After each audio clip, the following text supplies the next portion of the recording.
Salut et bienvenue dans une nouvelle vidéo de The Geeks Files. Alors aujourd'hui on va pas parler de paranormal, on va parler de jeux vidéo avec la fameuse Super Nintendo Mini. Alors déjà pour commencer, voici la boîte de face, recto, la boîte verso. Maintenant on va parler de la Super Nintendo Mini. Qu'est-ce que la Super Nintendo Mini? C'est tout simplement une version miniaturisée, comme le dit le nom, de la console phare de Nintendo des années 90, la Super Nintendo. Alors Nintendo avait déjà vendu précédemment la version NES de miniature. À la différence près, c'est que cette version de la Super Nintendo, bien qu'elle semble jolie d'après la boîte, il y a une petite marouflardise. En effet, la Nintendo Mini était vendue avec 30 jeux si je ne fais pas d'erreur, et ici il n'y en a que 21. Donc ça commence bien. On passe d'une console rétro qui a 30 jeux, et d'une autre seconde, la suivante, où il n'y a que 21 jeux. C'est un peu gênant. Alors effectivement, elle a l'air jolie et tout ça, mais il faut savoir qu'il n'y a que 21 jeux inclus, qu'il n'y a pas de possibilité, du moins légale, de rajouter d'autres jeux dedans, et que le support cartouche qui est là, qu'on peut voir sur la console, est factice. On ne peut pas mettre des cartouches que l'on a. Et là, Nintendo, franchement, a merdé déjà sur la Nintendo Mini, et là, il a encore plus merdé, selon moi, en ne pouvant pas inclure mettre les cartouches d'office dedans, les cartouches d'origine. Pourquoi ils n'ont pas fait ça? Tout simplement, tout le monde dit pourquoi? Parce que la console elle peut pas. Bien sûr qu'ils peuvent, d'aujourd'hui avec la technologie qu'il y a, bien sûr qu'on peut faire une console miniature avec la possibilité de mettre des cartouches dedans. C'était déjà le cas pour la console PlayStation 1 de Sony, qui avait fait la version miniature de la Sony. Pourquoi ce serait pas le cas de la Super Nintendo de nos jours? Tout simplement, ils n'ont pas fait pour la NES, ils n'ont pas fait pour la Super Nintendo, pour la simple et bonne raison que c'est financier. Je rappelle que les jeux de Nintendo officiels continuent à se vendre via téléchargement. Bon, ils coûtent pas énormément, peut-être 5-6 euros, mais ça fait quand même 5-6 euros de leur poche. S'ils auraient mis un support cartouche officiel sur les consoles Nintendo Mini ou la Super Nintendo Mini, il y aurait eu un gros gain à gagner, une grosse perte à gagner, je veux dire. Et donc voici, selon moi, pourquoi ils n'ont pas fait ce port. Bref, le packaging est joli. Maintenant, on va voir les jeux qu'il y a dedans, parce que c'est tout bateau, mais la console a l'air jolie, mais est-ce que les jeux qui sont dedans valent le coup? Alors dedans, il y a 21 jeux, donc Super Mario World, un classique, Donkey Kong Country, un classique, F-Zero, Castlevania 4, Secret of Mana, bien entendu Legend of Zelda Link Into the Past, Super Metroid, Final Fantasy 3, Star Fox, Super Mario RPG, Super Mario Kart, Mega Man X, Kirby Dream Course, Kirby Superstar, Super Mario World 2, Yoshi Island, Super Golden Ghost, Earthbound, Contra 3, plus connu sous le nom ici de Super Pro Protector, Super Punch Out et Street Fighter 2 Turbo Hyper Fighting. Et bien entendu, le jeu bonus, c'est Star Fox 2 qui n'était jamais sorti en version cartouche à l'époque. Alors d'après ce que j'ai compris, les jeux ils sont sympas, ce sont des jeux classe de Nintendo, mais qui vont pas parler à tout le monde, qui vont pas plaire à tout le monde. Qu'est-ce que je peux vous dire de plus, si ce n'est que, par exemple, le gros problème qu'il y a, c'est qu'ils ont mis les versions US, on va dire ça comme ça, pour que vous puissiez comprendre.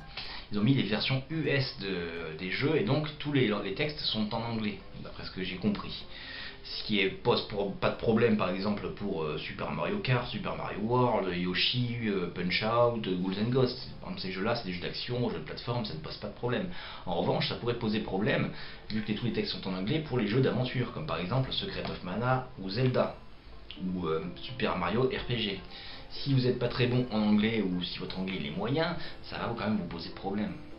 Alors que si je ne fais pas d'erreur, les jeux d'époque en cartouche étaient avec le zonage français, et le texte était en français, si je ne fais pas d'erreur. Et donc ça peut poser problème, surtout si c'est un enfant, parce que c'est quand même des jeux d'une console à la base que nous on a connu en tant qu'enfant. Si vous mettez par exemple Zelda, le classique Zelda à un enfant de genre 12 ans, il va pas pouvoir jouer au jeu facilement s'il est en anglais. Enfin je vais voir, parce que j'ai entendu parler que c'était en anglais, mais je n'ai pas pu l'essayer encore, je ne l'ai pas encore essayé, mais je vais voir si effectivement, on fera le test après, si le jeu est en anglais, les jeux sont en anglais ou pas. Bref, sans plus attendre, on va passer à l'unboxing de la console. Alors c'est parti pour l'unboxing donc de la Super Nintendo Mini. Allez, qu'est-ce qu'il y a dedans?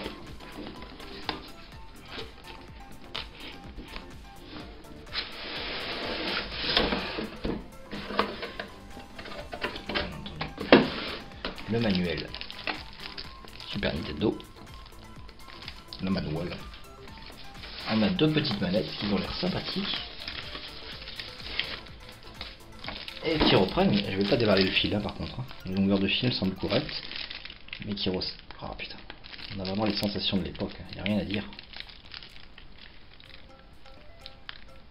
Il n'y a rien à dire franchement. Deux petites manettes. Attendez, je vais mettre tout comme ça fera donc. L'autre elle est là.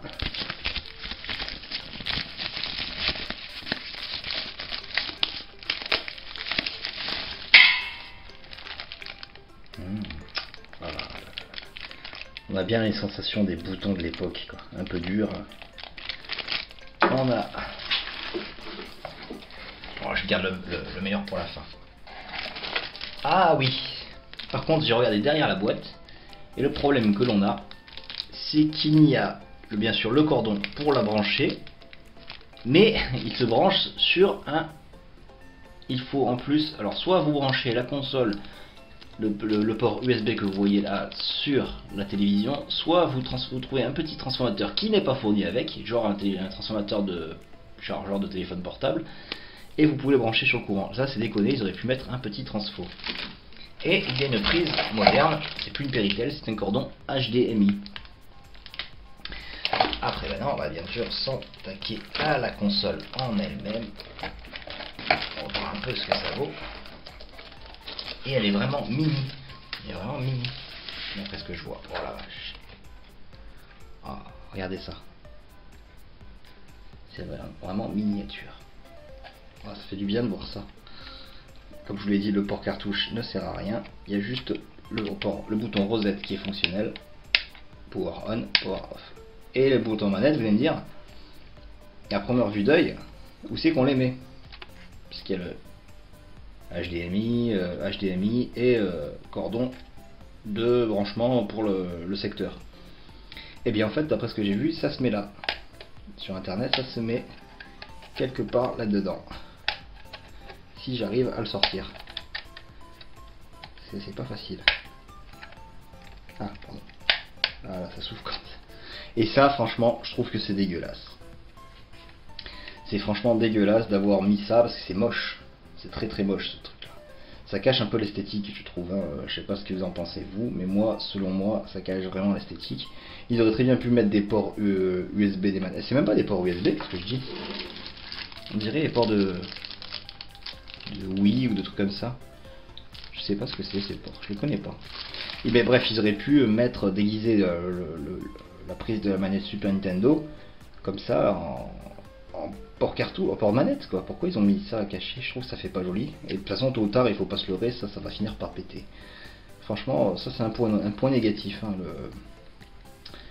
les prises qui manette. Parce que sinon, l'esthétique, franchement, de l'esthétique, c'est vraiment pas moche, hein, c'est vraiment pas dégueu. Hein. Il y a vraiment le logo Nintendo, Super Nintendo, le logo Super Nintendo de l'époque. C'est vraiment pas dégueu.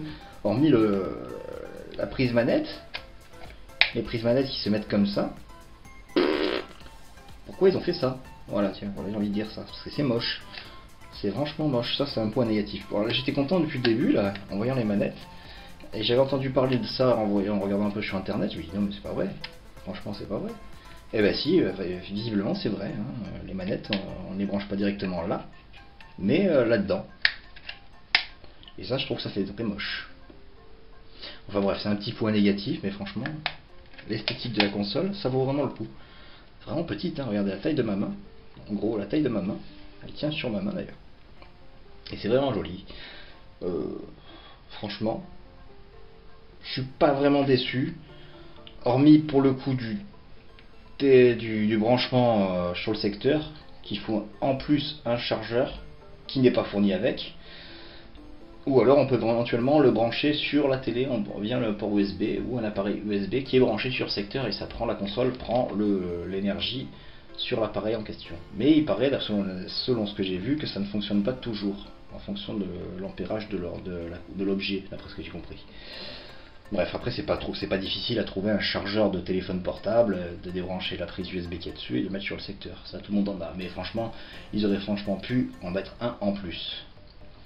Bref, qu'est-ce que je peux vous dire de plus? Sinon c'est vraiment joli, hein. La console, les manettes, c'est vraiment sympa. Et ben voilà, on a vu ce que contenait cette magnifique petite boîte. Alors on a pu voir que la Super Nintendo en elle-même, ainsi que les manettes, représentaient exactement ce que l'on avait à l'époque, bien que la Super Nintendo, la console en elle-même, soit plus petite. Alors, maintenant que l'on a vu ensemble la console, ainsi que on a réalisé un peu ce qu'il y avait dedans et tout ça, est-ce que ça vaut le coup? Alors je dirais 50-50, oui et non. Si vous êtes un collectionneur pur et dur de jeux vidéo, de toutes sortes, oui. Maintenant, si vous êtes un nostalgique de cette époque-là, mais que vous n'êtes pas forcément collectionneur, oui, ça peut valoir le coup. Mais maintenant, honnêtement, si vous avez déjà la Super Nintendo d'époque, que vous avez déjà tous les jeux qui sont inclus dedans, ça ne sert pas à grand chose. Franchement, ça coûte quand même, moi je l'ai payé 65 € en promo. C'est quand même très cher pour ce qu'il y a dedans. Si encore ils avaient mis la possibilité de mettre le port cartouche dedans, mettre les vraies cartouches qu'il y a dedans, ou limite un port USB en téléchargement légalement les ROM et les mettre dedans, les inclure dans la mémoire interne, là oui, ça aurait valu 100% le coup pour tout le monde. Mais maintenant, franchement, si vous avez déjà la console d'époque, et que vous avez déjà les jeux qui sont inclus dedans, ça vaut vraiment pas forcément le coup. Après, à qui pourrait se convenir cette petite console? Aux nostalgiques, bien entendu, comme c'est mon cas, nostalgique de l'époque de la Super Nintendo, Mario Kart, Mario World et tout ça.